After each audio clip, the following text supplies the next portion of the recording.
I sat at the far end with my two kids, Daniel and Sophie. Daniel was 16, tall and thin, wearing a button-down shirt from Goodwill that I'd helped him pick out last week. Sophie was 13, her dress a hand-me-down from a neighbor. They looked nice, clean, presentable. But next to Marcus's kids, Tyler and Madison, dripping in designer labels, the difference was obvious. Marcus had been making comments all afternoon. Little digs. Subtle enough that most people missed them, but I caught every single one. Must be nice not having to worry about private school tuition, he'd said earlier, loud enough for the whole table to hear.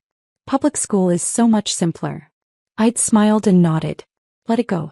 But then came dessert, and Marcus had apparently decided subtle wasn't working anymore. Tyler, Madison, tell everyone about Paris, Marcus announced, leaning back in his chair with that satisfied smile I'd known since childhood. They just got back last week. 5-star hotels, the Louvre, Versailles. Spent 2 weeks soaking up culture.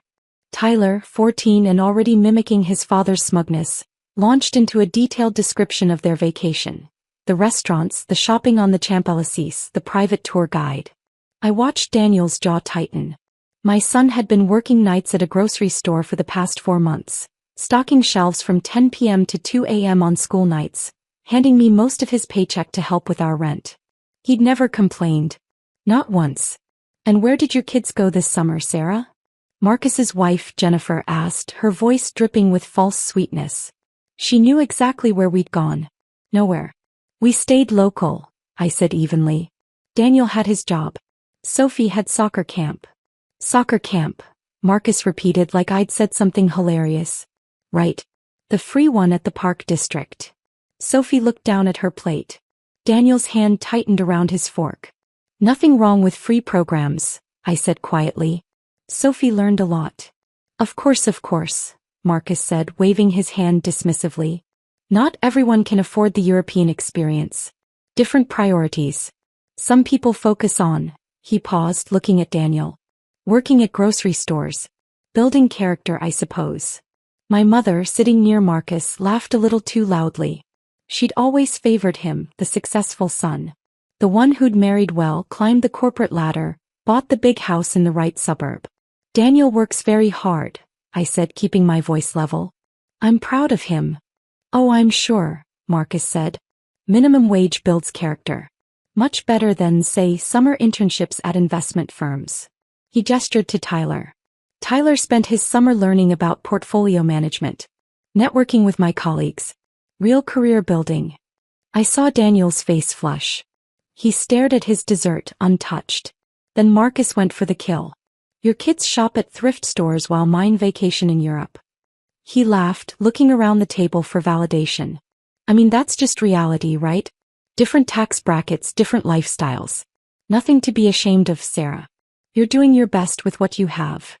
My son's face fell. I watched 16 years of quiet dignity crumble in his eyes. The kid who worked 40-hour weeks on top of school. Who never asked for anything. Who handed me his paychecks without hesitation. Who wore second-hand clothes without complaint. Something in his expression broke my heart and steeled my resolve at the same time. I pulled out my phone, checking my emails like I just remembered something. The table had moved on to other conversations, but Marcus kept glancing at me, satisfied with his performance. I stood up calmly. About those vacations, I said, my voice cutting through the chatter. The table went quiet. The trust fund paying for them? I'm the trustee. And your beach house mortgage? I just bought it. Marcus's smile froze. What?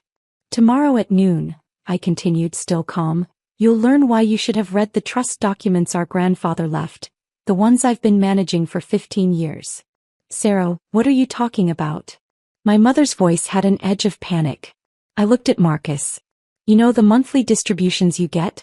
The ones that paid for Paris, Tyler's private school, this house's down payment, that new Tesla in your driveway. That's my inheritance, Marcus said, but his voice wavered. No, I said. It's our grandfather's trust. He left me as the sole trustee when I turned 25. You get monthly distributions at my discretion. I've approved every single payment for 15 years without ever mentioning my role. I thought family should support family. Jennifer had gone pale. Marcus, what is she talking about?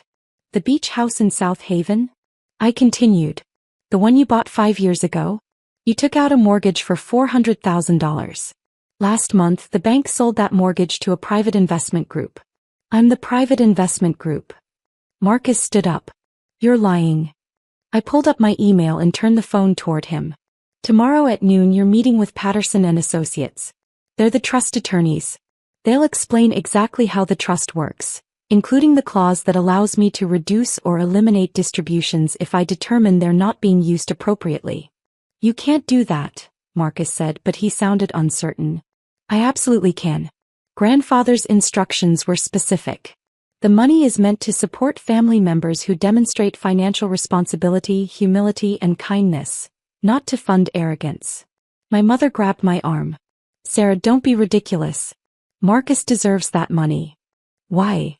I asked simply. Because he's successful. He's successful because I approved $85,000 in distributions every year for the past 15 years. That's $1.2 million, Mother. Money I could have used. Money that could have paid for Daniel's college fund. For Sophie's activities. For a house instead of the apartment we rent. The table was silent. Daniel stared at me with wide eyes. Instead, I continued, I approved every distribution Marcus requested. The Europe trips. The private schools. The country club membership. The investment in his business 5 years ago. Remember that, Marcus? $50,000 when your startup needed capital? That came from the trust, too. I didn't know you controlled it, Marcus whispered. No, you didn't. Because I never told you. Because I thought we were family. Because when grandfather made me trustee, he told me the money should flow quietly without ego, supporting those who needed it. Sarah, Jennifer said desperately, Marcus didn't mean. Yes, he did, I said. He meant every word. Just like he's meant every condescending comment for the past decade. Every reminder that his kids go to private school. Every mention of vacations we can't afford. Every subtle dig about our clothes, our car, our neighborhood. I looked at Daniel. You want to know why we shop at thrift stores? Because I chose to live on my teacher's salary alone. Every penny from the trust I directed to Marcus, because I thought supporting family mattered more than pride. Your teacher's salary? My mother looked confused. I'm a high school English teacher, Mom. I make $48,000 a year. The trust generates approximately $200,000 annually. I could take half and still have plenty for Marcus. I could have bought a house years ago. Could have sent my kids to private school. Could have taken them to Europe. Why didn't you? Sophie asked quietly. Because I wanted you two to understand the value of work. Of humility. Of not judging people by their tax brackets. I looked at Marcus. Lessons apparently not everyone learns. Marcus sat down heavily. What are you going to do? Tomorrow the attorneys will present you with modified distribution terms. You'll receive $25,000 a year going forward. Enough to supplement your actual income, which is considerable. Not enough to fund your current lifestyle. $25,000? Jennifer's voice cracked. We can't maintain this house on. Exactly, I said. So you'll need to make choices. Like whether you really need a house this size. Whether private school is essential. Whether Europe is a priority. I turned to the mortgage papers on my phone. The beach house mortgage. Monthly payments are $3,200. I'm calling the loan due in full in 60 days. 60 days? We can't pay $400,000 in 60 days. Then you'll sell it. Or refinance with another bank if they'll approve you without trust income guarantees. I paused. Or you could ask nicely. Explain why you think you deserve an extension. Try some humility. Marcus's face was red. You're doing this because I made one comment? One comment. I almost laughed. Marcus, you've been making comments for 10 years. Every holiday. Every birthday. Every family gathering. You've made my children feel less than because we don't live your lifestyle. A lifestyle I funded while raising 2 kids on a teacher's salary. I didn't know, he said weakly. You didn't care to know. You saw me struggling and felt superior instead of curious. Felt entitled instead of grateful. My mother found her voice. Sarah, this is cruel. He's your brother. I'm his sister, I replied. The one he just humiliated in front of the entire family. Again.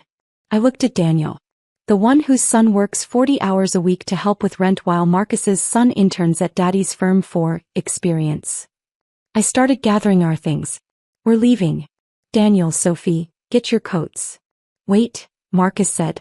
Can we talk about this? Tomorrow. At the attorney's office. Noon. I helped Sophie with her jacket. Bring your financial statements. All of them, income, expenses, assets, debts. The attorneys will need to review everything before restructuring the distributions. Restructuring. Hope crept into his voice. The trust is meant to support family, not enable arrogance. If you can demonstrate that you understand that, if you can show genuine change, we'll discuss appropriate support levels. I met his eyes.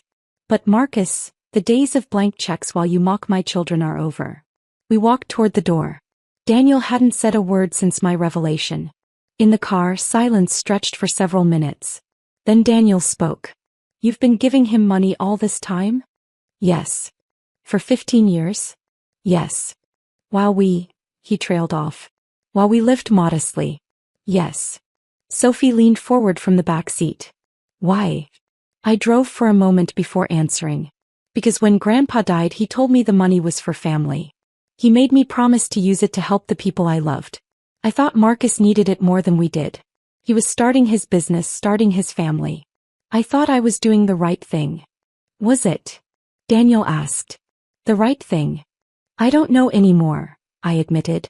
I wanted you both to grow up understanding that money isn't everything. That character matters. Work ethic matters. Kindness matters. I think I succeeded at that. Look at you, Daniel, 16 years old, working nights to help your family. Never complaining. That's character. Uncle Marcus's kids wouldn't do that, Sophie said quietly. No, I agreed. They wouldn't. And that's the difference money makes when it comes without earning it. Daniel was quiet for another minute. Then he asked, Are you really going to cut him off? I'm going to restructure the distributions to be appropriate. He has a good job. A high salary. He doesn't need $85,000 a year from the trust. That was enabling, not helping. What will you do with the extra money? Sophie asked. I smiled. Well, there's this thing called a college fund. And maybe we could look at a small house. Nothing fancy. But something ours. And Europe? Daniel asked, a hint of humor in his voice. Maybe someday. When we've saved for it ourselves. So it means something. We drove home to our small apartment. The one with the thrift store furniture and the second-hand everything. And for the first time in years I felt no shame about it. Only pride in the two remarkable kids sitting beside me. Tomorrow Marcus would learn the details. He'd see the numbers, the terms, the conditions. He'd understand exactly how the past 15 years had been funded. But tonight I sat with my children and explained their grandfather's trust. How he'd built a small fortune through careful saving and smart investing. How he'd chosen me as trustee because he trusted my judgment. How I'd honored that trust by supporting family, even when that family didn't appreciate it. Will Uncle Marcus hate you? Sophie asked. Maybe for a while. But eventually, if he's smart, he'll understand. Money without gratitude is just numbers.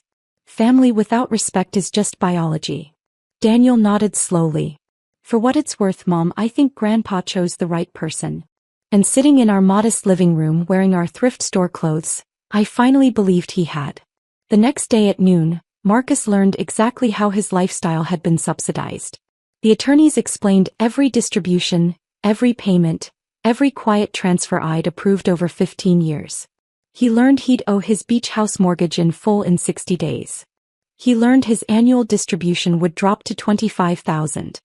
He learned that continued support required annual financial reviews and proof of charitable giving. Most importantly, he learned that the sister he'd mocked had been his benefactor all along. 2 months later, Marcus sold the beach house. 6 months later, Tyler transferred to public school. A year later, Marcus started volunteering at a food bank, and for the first time in our adult lives, he asked about my life instead of talking about his. It took time. Real change always does.